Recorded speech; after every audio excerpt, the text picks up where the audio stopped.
ಮತ್ತೆ ಹಿಡಿದನು ಪವನ ಜನ ಬಾಗೊತ್ತಿದನು ಮರುಳೇ ಸುರಂಗದ ತುತ್ತು ಗಂಟಲಲಿಳಿಬುದೇ ಗಜ ಬಜವ ಮಾಡಿದರೆ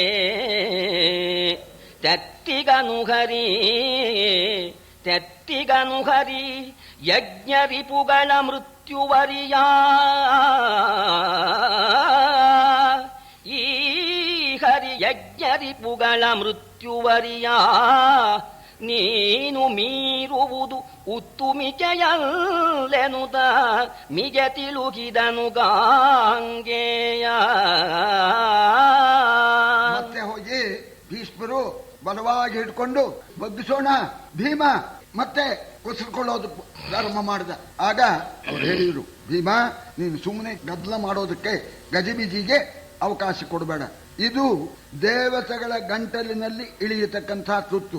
ಇದನ್ನು ನುಂಗೋದಕ್ಕೆ ದೇವತೆಗಳಾಗಬೇಕು, ಮನುಷ್ಯರ ಗಂಟಲಿನಲ್ಲಿ ಇಳಿಯತಕ್ಕಂಥ ತುತ್ತಲ್ಲ. ಆದ್ರಿಂದ ನೀ ಸುಮ್ಕಿರು. ಇದಾನೆ ನಮ್ಮವನು, ನಮ್ಮ ತೆತ್ತಿಗ, ನಮ್ಮ ಸ್ನೇಹಿತ, ನಮ್ಮ ಬಂಧು, ನಮಗೆ ಬೇಕಾದ ಸಂಬಂಧಿ ಕೃಷ್ಣ ಇದ್ದಾನೆ. ಯಜ್ಞ ಧರ್ಮಕ್ಕೆ ಯಾರು ವಿರೋಧಿಗಳು ಅವರಿಗೆ ಮೃತ್ಯುವಾಗಿರ್ತಕ್ಕಂಥ ಕೃಷ್ಣ ನೋಡ್ಕೊಳ್ತಾನೆ, ಗದ್ದಲ ಮಾಡಬೇಡ ಅಂತ ಹೇಳಿ ಭೀಷ್ಮರು ಹೇಳೋಣ. ಆಗ ಭೀಮಂತ ಇದ್ದಾನೆ, ಆಗಲಿ ನಿಮ್ಮ ಮಾತಿಗೂ ನಾ ಬೆಲೆ ಕೊಡ್ತೀನಿ. ಇವನ ಕೊಲುವೆನು ಮಿಕ್ಕ ಭೂಪರ ನಿವಕವನು ಮನ್ನಿಸುವೆನು,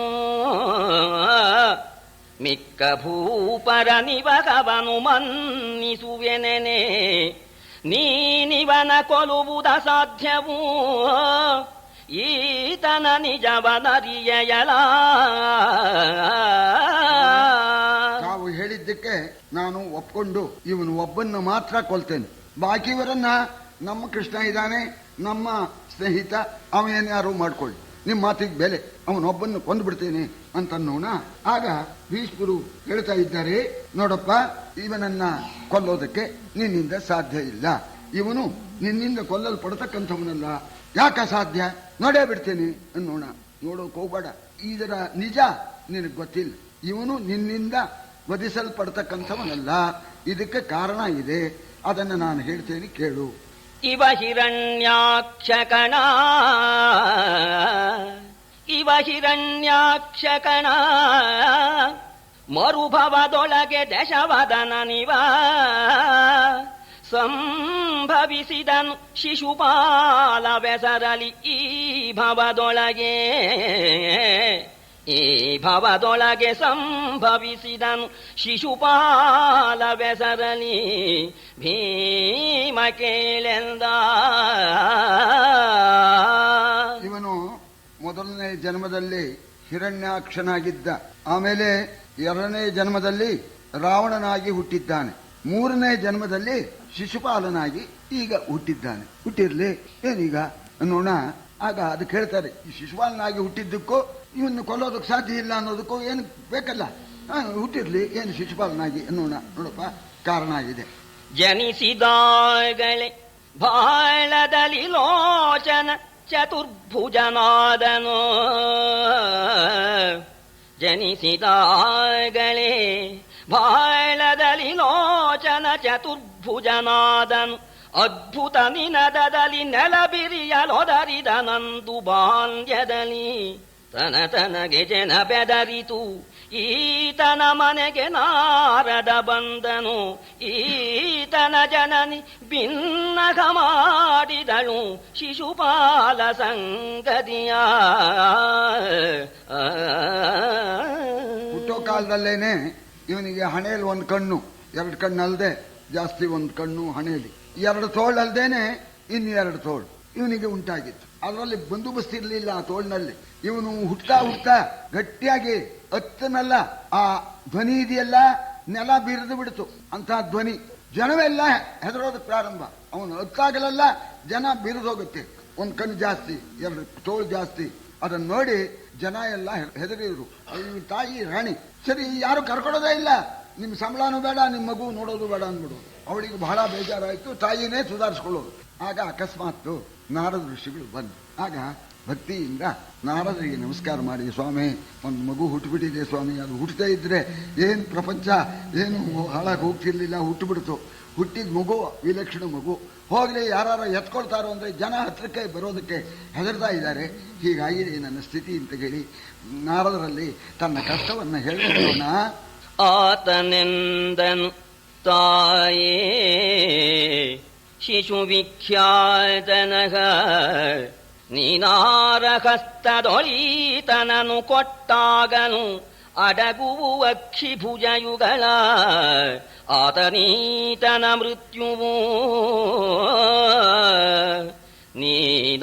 ನೀನಾರಹಸ್ತದೊಳು ಈ ಶಿಶುವ ಕೊಟ್ಟಾಗಲಡಗುವೋ ಅಕ್ಷಿಭುಜಯುಗಳ ಆತನೀತನ ಮೃತ್ಯುವು ಇದು ಸಂಭೂತ ನಿಶ್ಚಯವೆಂದು ಶಿಶುವಿನ ಮಾತೆಯನು ಸಂತೈಸಿ ನಾರದ ನಡರಿದನು ನಭವಾ.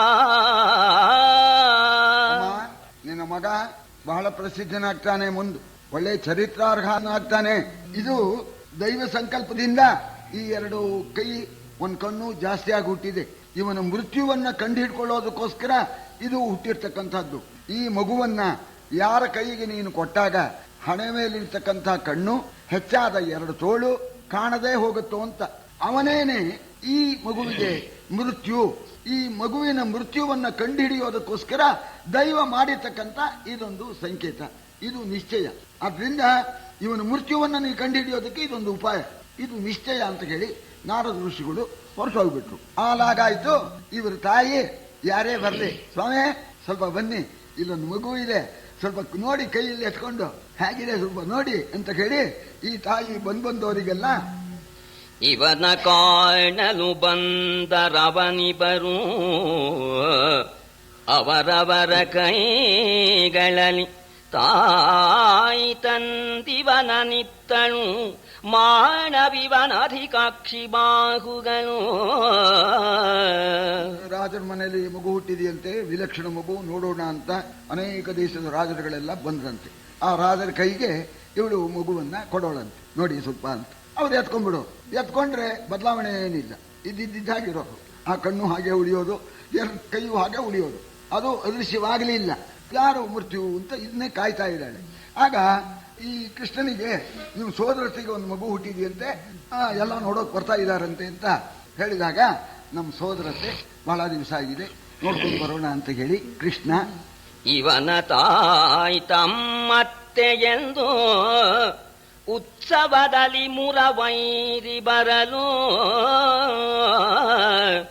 ಇವನ ತಾಯಿ ತಮ್ಮತ್ತೆ ಎಂದು ಉತ್ಸವದಲ್ಲಿ ಮುರವೈರಿ ಬರಲು ಅಂದಿವನ ತಂದು ಇವನವ್ಯ ಕೊಟ್ಟಳು ಹರಿಯ ಹಸ್ತದಲ್ಲಿ. ನನ್ನ ಸೋದರತೆ ನೋಡೋಣ ಅಂತ ಬಂದ. ಅತ್ತೆ ಚೆನ್ನಾಗಿದೆಯೋ ಅಂದ. ಇದೇನಪ್ಪ ಅಂತಂದು, ಬಾಪ ಕೃಷ್ಣ ಮಗು ಎತ್ಕೊಂಡು ನೋಡೋಣ ಅಂತ ಹೇಳಿ ಆ ಮಗುವನ್ನ ಆ ಕೃಷ್ಣನ ಕೈಗೆ ಕೊಟ್ಟಿದ್ದಾಳೆ ಸೋದರತೆ. ಕೃಷ್ಣ ಎತ್ಕೊಂಡು ಕೂಡ್ಲೇನೆ ಆಗಳಿವನಧಿಕಾಕ್ಷಿ ಬಾಹುವು ನೀಗಿದೊಡೆ ಇವನವ್ಯ ಕಂಡು ಉಬ್ಬೇಗದಲಿ ಕಮಲಾಕ್ಷನಂಘ್ರಿಯಲೆರಗಿ ಕೈ ಮುಗಿದು ಮೇಗರೆಯ ಮಾತಲ್ಲ ಮೇಗರೆಯ ಮಾತಲ್ಲ ಬಾಲಕನಾಗು ಹೋಗಿನ ಕೊರತೆ ನಿನ್ನನು ತಾಗುವುದೋ ಈ ಬಾಲಕನಾಗು ಹೋಗಿನ ಕೊರತೆ ನಿನ್ನನು ತಾಗುವುದು ನೀ ಸೈರಿಸು ನೀ ಸೈರಿಸೆಂದು ಅಭಯವನು ಬೇಡಿದಳು. ಈ ಹೆಚ್ಚಾಗಿರ್ತಕ್ಕ ಕಣ್ಣು ಎರಡು ತೋಳುಗಳು ಮಾಯವಾಗಿಬಿಡು. ಆಗ ಕೃಷ್ಣನೇ ಮೃತ್ಯು ಅಂತ ಅವಳು ತಿಳ್ಕೊಂಡ್ಳು. ನಾರದರು ಹೇಳಿದಂತೇನೆ ಕೃಷ್ಣನೇ ಮೃತ್ಯು ಅಂತ ಹೇಳಿ ತಿಳ್ಕೊಂಡು ಕೃಷ್ಣನ ಪಾದಕ್ಕೆ ನಮಸ್ಕಾರ ಮಾಡಿ ಕೈ ಮುಕ್ಕೊಂಡು ಕೇಳ್ಕೊಳ್ತಾಳೆ, ಕೃಷ್ಣ ನೀನು ನಮ್ಮ ಅಣ್ಣನ ಮಗಪ್ಪ, ನೀನೇನೆ ಈ ಮಗುವಿಗೆ ಮೃತ್ಯು ಅಂತ ನಾರದರು ಹೇಳಿದ್ರು, ನಿದರ್ಶನ ಬಂತು. ನಾನು ಸೋದರತೆ ನಿನ್ನಲ್ಲಿ ಕೇಳ್ಕೊಳ್ತೇನಪ್ಪ, ದಯಮಾಡಪ್ಪ, ನನಗೆ ಒಂದು ವರವನ್ನು ಕೊಡಪ್ಪ, ನೀನೇ ಇವನಿಗೆ ಮೃತ್ಯು ಅಂತ ಅಂದ್ರೆ ನಿನ್ನ ಮೇಲೆ ಇವನು ಅಪಚಾರ ಮಾಡ್ತಾನೆ, ತಪ್ಪು ಮಾಡ್ತಾನೆ. ತಪ್ಪು ಮಾಡಿದರೂ ಕೂಡ ನೀನು ನನ್ನ ಮಗನ್ನ ಕೊಲ್ಲಬಾರದು ಅಂಥ ವರವನ್ನ ನನಗೆ ನೀನು ಕೊಡಬೇಕು ಅಂತ ಹೇಳಿ ಕೈ ಮುಗಿದು ಬೇಡಿಕೊಳ್ಳೋಣ. ಆಗ ಈ ಕೃಷ್ಣ ಸೈರಿಸುವೆನಪರಾಧ ಶತವ ಸೈರಿಸುವೆನಪರಾಧ ಶತವ ಕುಮಾರಕನ ತಾ ಕೊಲ್ಲೆನು ಎಂದು ಈ ಶೌರಿ ಭಾಷೆಯ ಮಾಡಿ ಹಿಂಗಿದನು ಇವನ ತಾಯೊಡನೆ. ಆರಿವನ ಮರಣಕ್ಕೆ ಮೊದಲು ಮುರಾರಿಯೋ ನೀನೋ, ಆರಿವನ ಮರಣಕ್ಕೆ ಮೊದಲು ಮುರಾರಿಯೋ ನೀನೋ ವಿಚಾರಿಸು ವೀರಮಾರುತಿ ಎನ್ನಲು ಕೇಳಿದ ನಂದು ಶಿಶುಪಾಲ. 100 ಅಪರಾಧ ಮಾಡಿದರೂ ಕೂಡ ನಾನು ಕ್ಷಮಿಸ್ತೇನೆ, 100ರ ಮೇಲೆ ಅವನು ತಪ್ಪು ಮಾಡಿದರೆ ಆಮೇಲೆ ನಾನು ಕೊಲ್ತೇನೆ ಅಂತ ಹೇಳಿ ಅತ್ತೆಗೆ ಭಾಷೆ ಕೊಟ್ಟು ಅತ್ತೆಗೆ ಸಮಾಧಾನ ಮಾಡಿ ಕೃಷ್ಣ ಅಲ್ಲಿಂದ ತನ್ನ ಪಟ್ಟಣಕ್ಕೆ ಹೋಗಿದ್ದಾನೆ. ಆದ್ರಿಂದ ವೀರ ಮಾರುತಿ, ವೀರನಾದ ಭೀಮಸೇನನೇ ಅಂತಾರೆ ಇಲ್ಲಿ. ವೀರ ನೀನು ಇರಬಹುದು, ಇವನ ಮರಣಕ್ಕೆ ಕಾರಣ ಮೂಲ ಯಾರು? ನೀನು, ಕೃಷ್ಣನು. ಆದ್ರಿಂದ ನಿನಗೆ ಬಲ ಇರಬಹುದು, ಇವನನ್ನ ನೀನು ಕೊಲ್ಲೋದಕ್ಕೆ ಸಾಧ್ಯ ಇಲ್ಲ ಅಂತ ಹೇಳಿ ಭೀಷ್ಮರು ಈ ಕಥೆಯನ್ನ ಹೇಳೋಣ. ಆ ಕಥೆಯನ್ನ ಶಿಶುಪಾಲ ಕೇಳಿದ. ಅಡುಗುಲಜ್ಜಿ ಕಥೆ ಎಲ್ಲಿಂದ ಕಲ್ತ್ಕೊಂಡ್ಯೋ ಭೀಷ್ಮ? ಎಲವೋ ಗೋಪಕುಮಾರ ಗೋಪಕುಮಾರನೆನ್ನನು ಕೊಲುವನೇ, ಈ ಗೋಪಕುಮಾರನೆನ್ನನು ಕೊಲುವನೇ, ತಾನಿವನ ಕೈಯಿಂದಳಿಬವನೇ, ಶಿವ ಶಿವ ವಿಕಾರಿಯನೇನ ಮಾಡುವೆನು. ಗಳಗ ಭೀಷ್ಮ ವೃಕೋದರನ ಮೈವಳಿಯ ಭಟನೋ, ಮೇಣು ನೀ ಗೋವಳ ಹಳ್ಳಿಯ ಭಟ್ಟನೋ. ಗಳಗ ಭೀಷ್ಮ ನೀ ವೃಕೋದರನ ಮೈವಳಿಯ ಭಟನೋ, ಮೇಣು ಗೋವಳರ ಹಳ್ಳಿಯ ಭಟ್ಟನೋ. ಹೇಳೆಂದನ ಚೈತ್ಯ. ಭೀಷ್ಮ ಬಾಯಿಗೆ ಬಂದಾಗ ಮಾತಾಡ್ತಾ ಇದ್ದೀಯಾ? ಏನ್ ಹೇಳ್ತಾ ಇದ್ದೀಯ? ಅಜ್ಜಿ ಕಥೆನ, ಅಡುಗುಲಜ್ಜಿ ಕಥೆ ಹೇಳಿದ್ರು ಹಾಗೆ ಕಥೆ ಹೇಳ್ತಾ ಇದ್ದೀಯ. ಈ ದನ ಕಾಯೋನು ನನ್ನನ್ನು ಕೊಲ್ಲೋನು, ಈ ದನ ಕಾಯೋನಿಂದ ನಾನು ಕೊಲ್ಲಿಸ್ಕೊಳ್ಳೋನು. ಇಂಥ ವಿರೋಧವಾದ ಮಾತನ್ನ ಆಡ್ತಾ ಇದ್ದೀಯ, ಬಾಯಿಗೆ ಬಂದಾಗ ಹೊಗಳ್ತಾ ಇದೀಯ. ಶಿವ ಶಿವ ಈ ಭೀಷ್ಮನ್ನ ಏನ್ ಮಾಡ್ಲಿ ಅಂತ ಹೇಳ್ಬಿಟ್ಟು, ಕೆಲವು ಭೀಷ್ಮ ಭಟ್ಟಂಗಿ ಕೆಲಸ ಮಾಡ್ತಾ ಇದೀಯಲ್ಲ ನೀನು, ಈ ಭೀಮನ ಭಟ್ಟಂಗಿಯೋ ಅಥವಾ ಅರ್ಜುನನ ಭಟ್ಟಂಗಿಯೋ, ಭಟ್ಟಂಗಿ ಅಂದ್ರೆ ಸ್ತೋತ್ರ ಮಾಡೋನು ಅಂತ ಹೇಳಿ ಮುದುರಿಸ್ತಾ ಹೇಳ್ತಾ ಇದ್ದಾನೆ. ಇದು ಮಹಾಮಖವು ಇಲ್ಲಿ ಪೂಜ್ಯನು ಯದುಗಳ ರಸನು, ಭಟ್ಟನಿಲ್ಲಿಗೆ ನದಿಯ ಮಗನು, ಇಲ್ಲಿಗೆ ಸದಸ್ಯರು ನಾರದಾರಿಗಳು.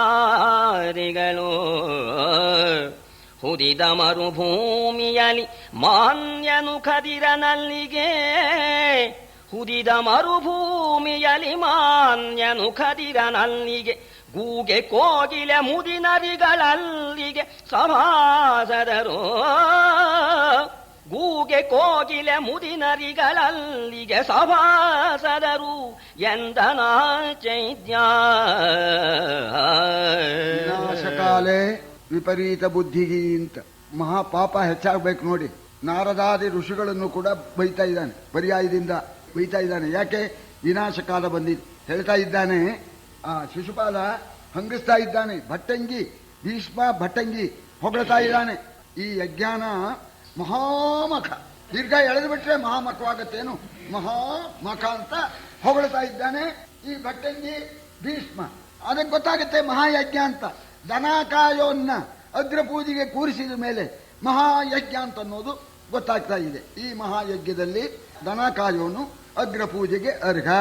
ಭಟ್ಟಂಗಿ ಭೀಷ್ಮ, ಸದಸ್ಯರು ನಾರದ, ಮಾರ್ಕಂಡೇಯ, ರೋಮಶ, ಈ ಮುನಿಗಳು ಸದಸ್ಯರು. ಮರುಭೂಮಿಯಲ್ಲಿ ಕಗ್ಲಿ ಗಿಡ ಇದೆಯಲ್ಲ, ಅದೇನೆ ಒಂದು ಶ್ರೇಷ್ಠವಾಗಿ ಇರ್ತಕ್ಕಂಥದ್ದು ಮಾನ್ಯ. ಯಾಕೆ ಇನ್ಯಾವುದು ಬೆಳೆಯೋದಿಲ್ಲಲ್ಲ, ಈ ಮರುಭೂಮಿಲಿ ಏನು ಬೆಳೆಯೋಲ್ಲ. ಕಗ್ಲಿ ಗಿಡ ಅಂದ್ರೆ ಮುಳ್ಳಿನ ಗಿಡ, ಗೊಬ್ಳಿ ಗಿಡ, ಕಗ್ಲಿ ಗಿಡ ಅಂತಾರೆ ಆ ಗಿಡ, ಅದೇ ಮಾನ್ಯ, ಅದಕ್ಕೆ ಪೂಜೆ. ಯಾಕೆ ಇನ್ಯಾವುದು ಇಲ್ವಲ್ಲ. ಆಮೇಲೆ ಅಲ್ಲಿ ಭಟಂಗಿ ಯಾರು, ಸರಿ ಗೂಜೆ, ಅಲ್ಲಿ ಸಂಗೀತ ಹೇಳಿ ಈ ಭಟಂಗಿ ಕೆಲಸ ಮಾಡ್ತಕ್ಕಂಥದ್ದು ಗೂಜೆ, ಅದೇ ಕೋಗಿಲೆ. ಆಮೇಲೆ ನರಿ ಮೊದಲಾದವುಗಳು ಅಲ್ಲಿ ಸಭಾಸದರು, ನರಿ ತೋಳ ಎಲ್ಲ. ಇಲ್ಲಿ ನಾರದಾದಿಗಳೆಲ್ಲ ಸದಸ್ಯರು ಅಂತ ಅವರನ್ನು ಕೂಡ ಸೇರಿಸಿಬಿಟ್ಟು ಹೇಳ್ತಾ ಇದ್ದಾನೆ.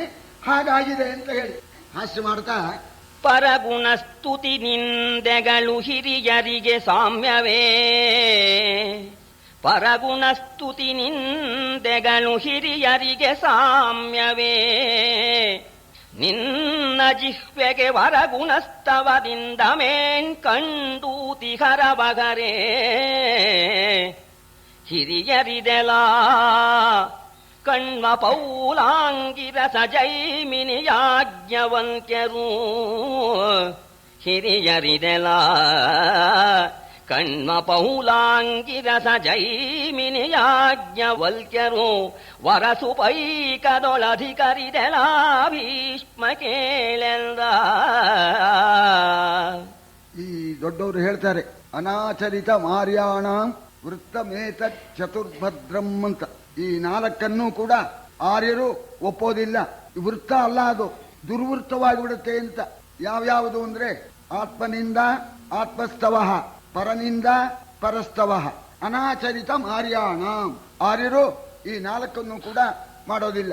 ಒಬ್ಬರನ್ನ ಹೊಗಳೋದು ಇಲ್ಲ, ಒಬ್ಬರನ್ನ ತೆಗಳೋದು ಇಲ್ಲ ಅಂತ. ಪರನಿಂದೆ ಪರಸ್ತುತಿ ಎರಡೂ ಕೂಡುದು ಅಂತ. ಹಾಗೇನೆ ಆತ್ಮನಿಂದ ತನ್ನನ್ನು ತಾನು ಬೈಕೊಳ್ಳೋದು, ಸೇರ್ಕೊಳ್ಳೋದು, ನಾ ಅಂಥವನು ಇಂಥವನು ನಾ ಹೇಳಿ ಮುಟ್ಟಾಳ ಅಂತ ಹೇಳ್ಕೊಬಿಡೋದು, ಇದು ಕೂಡುದು. ಆತ್ಮಸ್ತವ, ತನ್ನನ್ನು ಹೊಗಳ್ಕೊಳ್ಳೋದು ಕೂಡುದು. ಇದು ಶ್ರೇಷ್ಠರಾಗಿರ್ತಕ್ಕಂಥ ಆರ್ಯರು ಹೇಳ್ತಕ್ಕಂಥ ಧರ್ಮ. ಈ ನಿಂದೆ ಅನಕ ಮಾಡಲೇಬಾರ್ದಲ್ಲ, ಇನ್ನೊಬ್ಬ ನಿಂದೆ ಬಂದ್ರೆ ಪಾಪ ಬರುತ್ತಂತ. ಸ್ತೋತ್ರ ಮಾಡಿದ್ರೆ ಏನಾಗತ್ತೆ ಅಂತ. ಒಬ್ಬ ದೊಡ್ಡ ವಿದ್ವಾಂಸ, ಸರಿ ಜೀವನಕ್ಕೆ ಮಾರ್ಗ ಇಲ್ಲ, ಯಾವ ಕೆಲಸವೂ ಸಿಗಲಿಲ್ಲ, ಬೇಕಾದ ಶಾಸ್ತ್ರ ಪುರಾಣ ವೇದ ಎಲ್ಲ ಬರ್ತಾ ಇದೆ, ಕವಿತಾ ಮಾಡ್ತಾನೆ, ಕಟ್ಗೆ ಹೊರೆ ಹೊತ್ಕೊಂಡು ಜೀವನ ಮಾಡ್ತಾ ಇದ್ದ. ಒಂದು ದಿವಸ ಮಧ್ಯಾಹ್ನ ಬೇಸಿಗೆ ದಿವಸ ಕಟ್ಗೆ ಹೊರೆ ಹೊತ್ಕೊಂಡ್ಬಿಟ್ಟಿದ್ದಾನೆ, ಬರ್ತಾ ಇದ್ದಾನೆ. ಮಹಾರಾಜರು ಕುದುರೆ ಮೇಲೆ ಹೋಗ್ತಾ ಇದ್ರು. ನೋಡಿದ್ರು, ಇವನು ನೋಡಿದ ಕೂಡಲೇ ಪಂಡಿತ ಅಂತ ಗೊತ್ತಾಯ್ತು. ಏನಪ್ಪಾ ನಿನ್ನ ಅವಸ್ಥೆ ಅಂತ ಕೇಳಿದ್ರು ಮಹಾರಾಜರು. ಇಂದ್ರೋ ಯಮೋಸಿ ವರುಣೋಸಿ ಬ್ರಹ್ಮ ಹರೋ ಹರಿರಸೀತಿ ಅಸಕೃತ್ ಯದುಕ್ತಿ ಭೂಪಾಲ ಮೌಳಿ ಮಣಿರಂಜಿತ ಪಾದಪೀಠ ತಸ್ಯ ಅನೃತಸ್ಯ ಫಲಂ ಇಂಧನ ಉದ್ಭವಾಮಿ. ಇನ್ನೇನಿಲ್ಲ, ನಿನ್ನನ್ನ ಯಕ್ಷಿನ ಮನುಷ್ಯನ್ನ ನೀನೇ ಇಂದ್ರ, ನೀನೇ ಯಮ, ಇಂದ್ರೋ ಯಮೋಸಿ ವರುಣೋಸಿ, ನೀನೇ ವರುಣ, ನೀನೇ ಅಷ್ಟದಿಕ್ಪಾಲಕ, ಬ್ರಹ್ಮ ಹರಹ ಹರಿಹಿ, ಅಲ್ಲಿವರೆಗೆ ನಿನ್ನ ಹೊಗಳಿರೋದು. ನೀನಂತ ಯಕ್ಷಿನ ಮನುಷ್ಯನ ನೀನೇ ಬ್ರಹ್ಮ, ನೀನೇ ವಿಷ್ಣು, ನೀನೇ ಮಹೇಶ್ವರ ಅಂತ ಒಂದ್ಸಲ ಅಲ್ಲ, ದಿನ ಬೊಗಳ್ಬಿಟ್ಟಿದ್ದೀನಿ, ದಿನ ಬೊಗಳ್ಬಿಟ್ಟಿದ್ದೀನಿ. ಇದು ಸಾಮಾನ್ಯ ಸುಳ್ಳೆ. ಇಷ್ಟು ಸುಳ್ಳು ಹೇಳಿದ ಮೇಲೆ ಆ ಪಾಪ ಕಳ್ಕೋಬೇಕೋ ಬೇಡವಾ? ತಸ್ಯಾನೃತಸ್ಯ ಫಲಂ ಇಂಧನ ಮುದ್ವಹಾಮಿ. ಆ ಪಾಪ ಪ್ರಾಯಶ್ಚಿತ್ತವಾಗಿ ಈ ಬಿಸಿಲಲ್ಲಿ ಕಟ್ಕೆ ಹೊರೆ ಹೊತ್ಕೊಂಡು ಜೀವನ ಮಾಡ್ತಾ ಇದ್ದೇನೆ ಅಂತ ಹೇಳಿದ್ದಂತೆ. ಯಾವಾಗಲೂ ಕೂಡ ಪರಸ್ತವಾನು ಮಾಡಬೇಕಾದ್ರೂ ಕೂಡ ಒಂದು ಮಿತಿ ಇರಬೇಕು. ಮನುಷ್ಯನ ದೇವರು ಅಂದ್ಬಿಡೋದು, ನೀನೇ ದೇವರು ಅಂತ ಹಾಗೆ ಅನ್ಬಾರ್ದು ಅನ್ನೋದಕ್ಕೆ ಈ ಒಂದು ಪದ್ಯ ಆ ವಿದ್ವಾಂಸ ಹೇಳಿದ್ದಂತೆ. ಆಮೇಲೆ ರಾಜನಿಗೆ ಬಹಳ ಬೇಜಾರಾಗ್ಬಿಟ್ಟು, ನಾಳೆಯಿಂದ ನೀ ಕಟ್ಕೆ ಹೊರಬೇಡಪ್ಪ, ನಮ್ಮ ಆಸ್ಥಾನದಲ್ಲಿರು ಅಂತ ಹೇಳಿ ಅವನಿಗೆ ಭತ್ಯ ಕೊಟ್ಟು ಇಟ್ಕೊಂಡ ಅಂತೇಳಿ ಹೇಳ್ತಾರೆ. ಪರಾಪವಾದಂ ಪರಿಹರ ಜಿಹ್ವೆ ಪರುಷಂಚ ಅನೃತಮಪಿ ವದಮ. ಕಠೋರವಾಗಿ ಮಾತಾಡಬೇಡ, ಒಬ್ಬರಿಗೆ ನೋವಾಗುವಂತೆ ಕಠೋರವಾಗಿ ಮಾತಾಡಬೇಡ, ಸುಳ್ಳಾಡಬೇಡ. ಆದರೆ ನಿಂಗೆ ಆಡಬೇಕು ಅಂತ ಇದ್ರೆ ಪರಾಪವಾದಂ ಪರಿಹರ ಜಿಹ್ವೆ ಪರುಷಂಚಾನೃತಮಪಿ ವದಮ ಸಂಕೀರ್ತಯ ಕೇಶವ ನಾರಾಯಣ ವಾಮನ ಗೋವಿಂದ ನೃಸಿಂಹ ಶ್ರೀಕೃಷ್ಣ ಹರೇ ವೈಕುಂಠಾಧಿಪ ಅಂತ ಹೇಳಿ ಈ ರೀತಿಯ ಪರಮಾತ್ಮನ ನಾಮ ಸಂಕೀರ್ತನೆ ಮಾಡು. ಯಾಕೆಂದ್ರೆ ಕೆಲವರಿಗೆ